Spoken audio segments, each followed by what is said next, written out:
हे दुर्गा माता, आपसे हाथ जोड़कर निवेदन है कि आपकी इस वीडियो को जो भी लाइक और चैनल को सब्सक्राइब करे, उसके जीवन में कभी दुख दर्द मत आने देना। दोस्तों, नवरात्रि का महापर्व बहुत ही शुभ और मंगलकारी माना जाता है। नवरात्रि के पूरे 9 दिन गंगा जल की हर एक बूंद की तरह पवित्र माने जाते हैं। यह शुभ समय भक्तों के जीवन में खुशियों की सौगात लेकर आता है। दोस्तों, आपको बता दें, 2024 में इस साल चैत्र नवरात्रि के प्रथम दिन मंगलवार होने से माता दुर्गा की सवारी इस बार घोड़ा है। माता दुर्गा जी का घोड़े पर सवार होकर आना शुभ संकेत नहीं माना जाता। धार्मिक मान्यताओं के अनुसार जब भी माता दुर्गा जी घोड़े पर सवार होकर आती हैं, तो सामाजिक और राजनीतिक स्तर पर बड़े बदलाव देखने को मिल सकते हैं। घोड़े को तीव्रता, युद्ध आदि का प्रतीक माना जाता है। इसलिए जब भी माता की सवारी घोड़ा होता है तो राजनीतिक गलियारों में हलचल देखने को मिलती है। देश और दुनिया में जंग के आसार बन सकते हैं और कोई बड़ा राजनीतिक परिवर्तन भी देखने को मिल सकता है। दोस्तों, इस बार नवरात्रि पूरे 9 दिनों तक मनाई जाएगी, ना एक भी दिन कम ना ज्यादा। पूरे 9 दिनों तक मनाई जाएगी। मां शेरावाली की विशेष रूप से पूजा आराधना की जाएगी। चैत्र नवरात्रि का महापर्व इस बार 2024 में 9 अप्रैल दिन मंगलवार से शुरू होकर 17 अप्रैल बुधवार के दिन समाप्त होंगे। ऐसे में चैत्र नवरात्रि पर माता दुर्गा जी की कृपा पाने के लिए कलश स्थापना का शुभ मुहूर्त है। 9 अप्रैल को सुबह 6:02 से 10:16 के बीच कलश स्थापना का शुभ मुहूर्त रहेगा। मुहूर्त में की गई पूजा बहुत ही शुभ मानी जाती है। इससे समस्त देवी देवताओं की कृपा प्राप्त होती है और पूजा पाठ का फल कई लाख गुना प्राप्त होता है। ऐसे में जो व्यक्ति नवरात्र आने से पहले घर से ये चीजें हटा देता है, तो उसके घर में मां वैष्णो जी का होगा, आगमन माता लक्ष्मी जी का होगा, वास माता शेरोवाली आपकी झोली खुशियों से भर देंगी। इसीलिए नवरात्रि आने से पहले घर से ये चीजें फौरन हटा दें। दोस्तों, आज हम कुछ ऐसे ही गलतियों के बारे में जानेंगे जो अगर आपके घर में भी होती है तो माता लक्ष्मी कभी नहीं करती। ऐसे घर में प्रवेश, फिर चाहे आप कितनी ही पूजा पाठ कर लो, माता लक्ष्मी ऐसे घर में कभी नहीं आती। ऐसे घर से देवी देवता भी हमेशा रहते हैं नाराज। दोस्तों, पूरी जानकारी को देखने के लिए इस वीडियो को अंत तक जरूर देखें। सच्ची श्रद्धा से कमेंट बॉक्स में लिखे हर हर महादेव, ओम नमः शिवाय महादेव के लिए एक लाइक तो बनता है। दोस्तों, सबसे पहले नवरात्रि के पहले ही मंदिर की अच्छी तरह से साफ सफाई कर लें। मंदिर के अंदर अगर पुरानी मालाएं हैं, टूटी फूटी मूर्तियां हैं, उसके साथ ही खाली माचिस के डिब्बे रखे हुए हैं, तो उन्हें बाहर फेंक दें तथा टूटी मूर्ति को किसी नदी में प्रवाहित कर दें। घर में छोटे बच्चों को नवरात्रि का व्रत नहीं रखना चाहिए। इससे उनकी जान को खतरा हो सकता है, क्योंकि इस व्रत में शरीर को अधिक शक्ति की जरूरत होती है। माता शेरावाली की तस्वीर अगर कांच के फ्रेम की है और वो कांच हल्की सी अगर टूटी हुई हो, तो ऐसे कांच को बदलवा लें या ऐसी तस्वीर को जल में विसर्जित कर दें। टूटी मूर्ति की पूजा करने से, टूटी तस्वीर की पूजा करने से आपकी श्रद्धा, भक्ति, व्रत आदि सब टूट जाता है। आपका व्रत खंडित हो जाता है। दोस्तों, नवरात्रि के 9 दिन बहुत ही पवित्र होते हैं। नवरात्रि के 9 दिनों में आचार्य विचार और घर को साफ सुथरा और पवित्र रखना अति आवश्यक है। इसीलिए नवरात्रि के 9 दिनों में ब्रह्मचार्य का पालन किया जाता है और तामसिक भोजन ग्रहण नहीं किया जाता। नवरात्रि के 9 दिनों में माता रानी के भक्तों को प्याज, लहसुन, मांस, मदिरा और अंडे से दूर रहना चाहिए। अधिकतर भक्त इन नियमों का पालन भी करते हैं, लेकिन वो एक गलती कर बैठते हैं। वो नवरात्रि के 9 दिनों में अपने घर इन अपवित्र चीजों को रख लेते हैं। ऐसा भूल कर भी नहीं करना चाहिए। भागवत पुराण के अनुसार नवरात्रि के 9 दिनों तक माता रानी अपने भक्तों के घर में वास करती हैं। अगर आप भी चाहते हैं कि माता रानी आपके घर में वास करें, तो आप अपने घर के वातावरण को पवित्र रखें और नवरात्रि शुरू होने से पहले ही अपने घर से प्याज, लहसुन, मिर्च, अंडा और मदिरा को बाहर निकाल दें। अपने घर को साफ रखें। इन वस्तुओं को घर से बाहर निकालने के बाद अपने घर में गंगा जल का छिड़काव अवश्य करें। भगवत गीता में भगवान कृष्ण जी कहते हैं, बगैर गंगा जल छिड़काए कोई भी मंगल कार्य सफल नहीं माना जाता। गंगा जल का छिड़काव स्वयं भगवत गीता में भगवान श्री कृष्ण जी ने बताया था। अगर आपके घर में गंगा जल ना हो तो मार्केट से गौमूत्र ला सकते हैं और गौमूत्र लाकर आप गौमूत्र का अपने घर में छिड़काव करें। बस थोड़ा सा पानी में डाल लें, इससे आपके घर का वातावरण पवित्र हो जाएगा। घर में मौजूद नकारात्मक ऊर्जा भी नष्ट हो जाएगी। और जिस घर में वातावरण पवित्र होता है और नकारात्मक ऊर्जा नहीं होती, वहां माता रानी का वास सदैव होता है। नवरात्रि के पहले आप अपने पूरे घर की अच्छी तरह से साफ सफाई कर लें। घर में जो भी फालतू सामान है, फटे पुराने कपड़े, उन्हें बाहर निकाल दें। घर में बेकार पड़ा सामान नकारात्मक ऊर्जा लाता है, इसीलिए गंदगी बिल्कुल भी ना करें। धूप दीप जलाकर वातावरण को स्वच्छ रखें। दोस्तों, माता के आगमन के लिए घर का दरवाजा जरूर सजाना चाहिए। इससे माता आकर्षित होती हैं और घर के द्वार में प्रवेश करती है। मां के आगमन के लिए द्वार को फूलों से सजाना चाहिए। दोस्तों, कई लोग ऐसे हैं जो माता रानी की चौकी कागज बिछाकर बनाते हैं, जो कि बिल्कुल गलत माना गया है। माता की चौकी के लिए आप नीचे लाल कपड़ा ही बिछाएं। काला कपड़ा और सफेद कपड़ा भूलकर भी नहीं बिछाना चाहिए। ध्यान रखें, कपड़ा फटा भी नहीं होना चाहिए। दोस्तों, अगर आपके घर में देवी देवताओं की खंडित मूर्तियां या फटा हुआ चित्र अगर हो, तो उसे किसी पवित्र नदी में विसर्जित कर दें, क्योंकि ऐसी मूर्तियां और चित्र दुर्भाग्य लांती हैं। देवी देवताओं की खंडित मूर्ति की पूजा ना करें और ना ही उन्हें घर में रखें, क्योंकि उन्हें घर में रखना बुरा माना जाता है। दोस्तों, वहीं अधिकतर लोग अपनी छत पर या अपने घर के मुख्य दरवाजे के आसपास कबाड़ इकट्ठा कर देते हैं। ऐसा करना अशुभ माना जाता है। अगर आपने भी अपने घर में घर के मुख्य दरवाजे पर या छत पर या फिर खासकर घर के उत्तर दिशा में कबाड़ इकट्ठा कर दिया है, तो नवरात्रि शुरू होने से पहले उस कबाड़ को घर से अवश्य ही निकाल दें। दोस्तों, यदि आपके घर कोई भी बंद घड़ी है, तो नवरात्रि शुरू होने से पहले उसे अपने घर से हटा दें और नई घड़ी ले आए या उसे सही करवा लें। घड़ी को प्रगति का प्रतीक माना जाता है। बंद घड़ी समय से पीछे चलने वाली हमारी प्रगति में बाधा डालती है।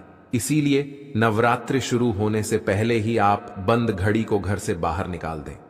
दोस्तों, अगर आपके घर के मंदिर में किसी भी तरह का कोई फालतू सामान रखा है, जैसे कि साड़े गले, फूल, अगरबत्ती, धूप बत्ती के डिब्बे या माचिस आदि के डिब्बे, या कोई भी खाली पैकेट मंदिर में ना रखें, या फिर कोई फटी पुरानी धार्मिक पुस्तक या भगवान के कोई पुराने कपड़े जो फट गए हैं या मुकुटमाला जो खराब हो गई है, तो उन्हें आप जितना जल्दी हो सके अपने मंदिर से हटा दें। नवरात्रि से पहले आप अपने मंदिर की और मंदिर के आसपास की साफ सफाई अवश्य ही करें, तभी माता रानी की चौकी स्थापित करें। इसके साथ ही आप अपने धन रखने के स्थान की सफाई भी अवश्य करें, क्योंकि नवरात्रि के दौरान माता लक्ष्मी भी गृह प्रवेश करती हैं। धन रखने के स्थान पर किसी भी तरह का कोई भी फालतू सामान, टूटा हुआ सामान ना रखें। धन रखने के स्थान को मंदिर की तरह ही साफ रखें। नवरात्रि के दौरान माता रानी की पूजा में कौड़ियों को शामिल करें। माता रानी के साथ साथ रोजाना कौड़ी का भी पूजन करें। इसके बाद आप कौड़ी को धन रखने के स्थान पर रख दें। ऐसा करने से बरकत हमेशा होती है। अगर आपके पास पुराने जूते चप्पल इकट्ठे हो गए हैं, तो नवरात्रि से पहले उन्हें घर से बाहर निकाल दें। पुराने जूते चप्पल की अशुभता के कारण ही घर में नकारात्मक ऊर्जा आती है और घर में अशांति और कलह का माहौल रहता है। नवरात्रि आने से पहले घर से जाला निकालना ना भूले। अगर जिस घर में जाला होता है, उस घर में माता रानी कभी वास नहीं करती।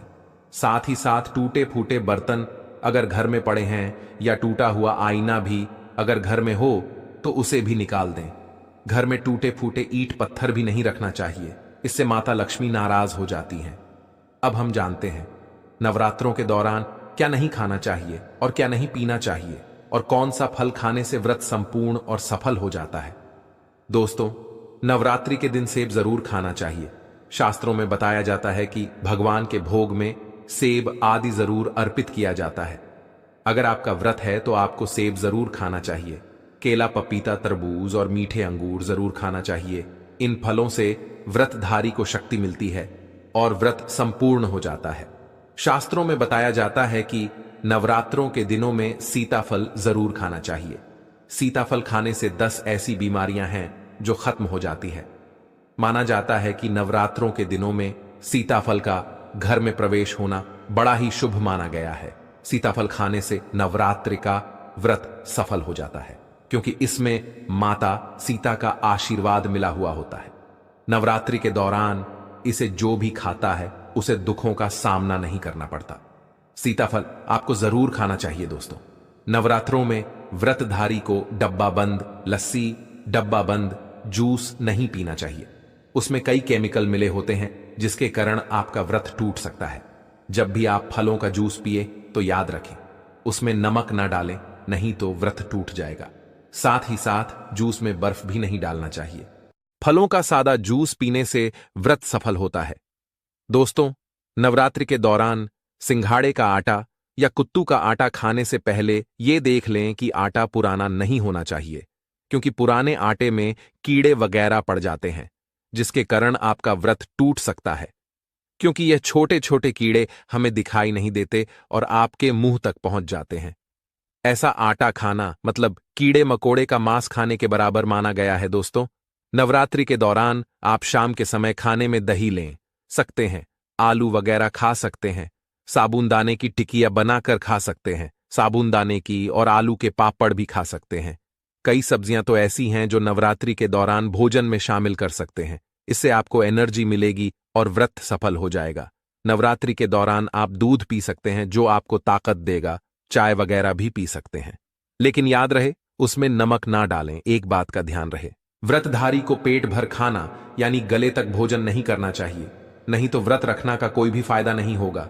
थोड़ा थोड़ा खा सकते हैं। दोस्तों, नवरात्रि के 9 दिन आदिशक्ति मां दुर्गा को समर्पित होते हैं। नवरात्रि के 9 दिन माता रानी के 9 अलग अलग स्वरूपों का पूजन किया जाता है। नवरात्रि के 9 दिनों में माता रानी को अलग अलग स्वरूप के हिसाब से अलग अलग पुष्प, अलग अलग भोग अर्पित किया जाते हैं। लेकिन क्या आप जानते हैं कुछ ऐसी वस्तुएं जिन्हें नवरात्रि के दौरान भूलकर भी माता रानी को अर्पित नहीं करना चाहिए?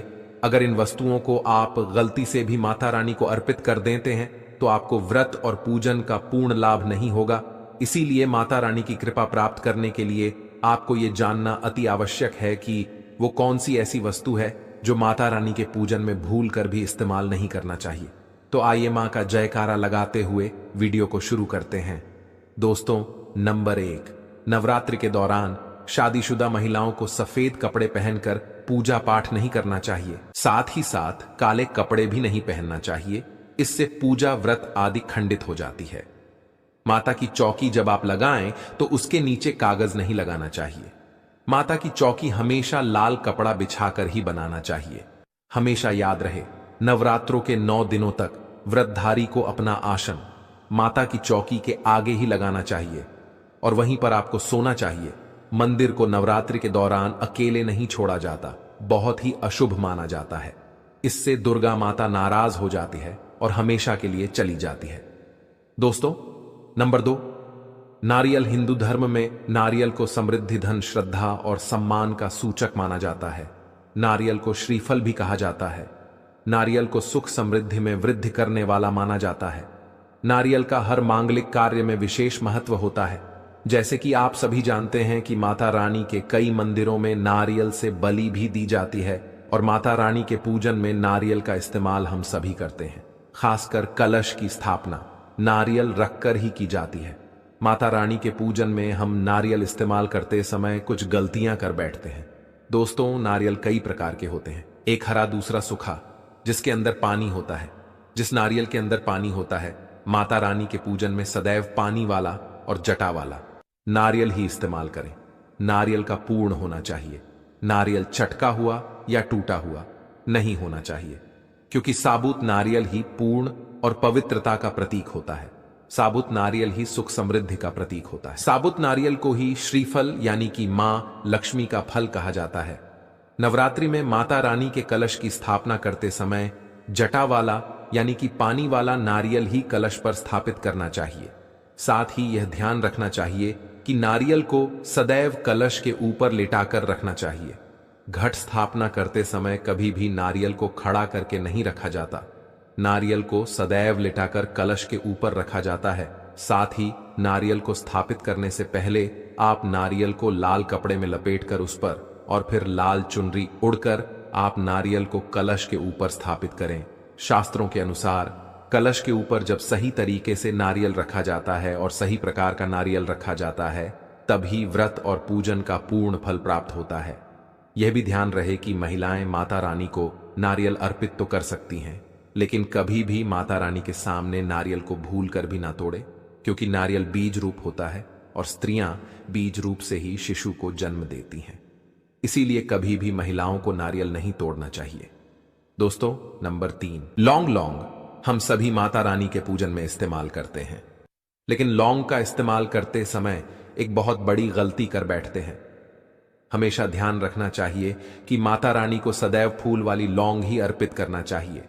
जिस लौंग के ऊपर फूल नहीं होता या फिर जिस लौंग के पीछे लकड़ी की डांडी नहीं होती, उसको आप माता रानी के पूजन में भूल कर भी इस्तेमाल ना करें। फूल वाले लौंगों को ही पूर्ण माना जाता है और माता रानी के पूजन में कोई भी अपूर्ण वस्तु, कोई भी खराब वस्तु या टूटे हुए अक्षत इस्तेमाल नहीं करना चाहिए। इसीलिए सदैव माता रानी की पूजन में फूल वाली लौंग का ही इस्तेमाल करें। दोस्तों, नंबर 4, तुलसी के पत्ते अर्पित नहीं करने चाहिए। मां दुर्गा के पूजन में तुलसी पत्र का इस्तेमाल करना वर्जित माना जाता है। तुलसी पत्र के अलावा आंवला भी माता रानी को अर्पित नहीं करना चाहिए और दूर्वा भी माता रानी को अर्पित नहीं करना चाहिए। दूर्वा भगवान श्री गणेश जी को अति प्रिय है। नवरात्रि में आप भगवान गणेश को दूर्वा अर्पित कर सकते हैं। भगवान विष्णु जी को तुलसी के पत्ते अवश्य अर्पित कर सकते हैं, लेकिन माता रानी को भूलकर भी तुलसी के पत्ते या दूर्वा अर्पित ना करें। माता रानी को सफेद फूल भी अर्पित ना करें। माता रानी को सदैव लाल रंग के फूल अर्पित करने चाहिए। लाल रंग के फूल माता रानी को अति प्रिय हैं। खासकर माता को गुड़हल और कमल के फूल अति प्रिय हैं। शास्त्रों में बताया जाता है कि घर में माता रानी की 2 या 3 मूर्तियां या फोटो नहीं होनी चाहिए। इस बात का भी आप विशेष ध्यान रखें कि माता रानी की पूजन में कोई भी खंडित चीज इस्तेमाल ना करें। खंडित चीज जैसे कि चटका हुआ या टूटा हुआ दीपक या फिर चटका हुआ कोई बर्तन। साथ ही ये भी ध्यान रहे कि लोहे के और प्लास्टिक के बर्तन आप माता रानी के पूजन में इस्तेमाल ना करें, क्योंकि प्लास्टिक के चाइनीज बर्तन हड्डियों के पाउडर से मिलकर बनते हैं। ऐसा ना करें। ऐसे बर्तनों को माता रानी के पूजन से सदैव दूर रखें। माता रानी को जो पुष्प अर्पित कर रहे हैं, उन्हें सूंघे नहीं सूंघे हुए फूल या गिरे हुए फूल या फिर मुरझाए हुए फूल माता को अर्पित ना करें।